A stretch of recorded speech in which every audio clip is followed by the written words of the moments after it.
Hi, this is Anders from Mind the Shift. Hope you're all fine. We're having a wonderful Indian summer day up here in the northernmost parts of Europe. I thought I was gonna shoot a video today about Christopher Nolan and my dear aunt. You know, Christopher Nolan is a film director. Most of you have probably heard of him. He's known for mainly two films, well, several actually, but two are really very special. They touch on very interesting things about life. First one is Inception, and the second one is Tenet, which was released this year, 2020.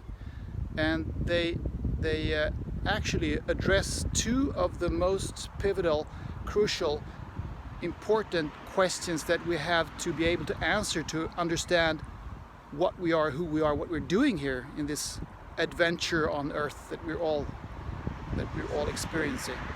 Inception is about consciousness and Tenet is about time. Consciousness and time are two of those things that are intertwined, and we need to understand to know what's actually happening and what we are and who we are. So those two movies are a little bit too violent for my taste, but they really tap into a couple of the most interesting things that we really need to understand them. We can't understand them, I think, only through our brains. We have to dig deeper. Anyway, I had some discussions with my daughter about these two movies and whether the first one is more credible than the second one. I think my daughter has this idea that Tenet is a little bit more credible than Inception, which is about going into other people's minds and dreams. I don't know. I think they're both about the same. And and what about my aunt? Well, my dear aunt passed away last week. Sad event, of course, because she was a loving person and many people loved her. And I'm sad that she's no longer with us here. But I'm not sad for her sake, because she lived a long life and she had the good fortune of dying pretty suddenly from a major stroke, and just a couple of days after having celebrated her birthday in good shape together with good friends and loved ones. So that was a good way of passing away, I think. And also I feel that she is still with me, although not in the physical shape, obviously. I think you can put it this way: the portion of her that was placed in her physical body has withdrawn. It has gone back to some kind of dimension that it probably came from in the first place.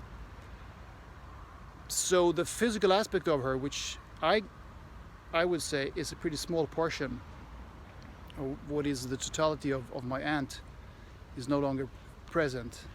But all the other aspects of her are still there, so I can access her. I think I can access her now. For instance, I can think of her and I can feel that, oh, she's with me in some sense, much like she was when she was still on this physical plane, but she wasn't physically close to me. I mean, as long as I didn't pick up a phone and call her or go to meet her, I could kind of feel her presence and talk to her inside my head. And it's exactly the same way now.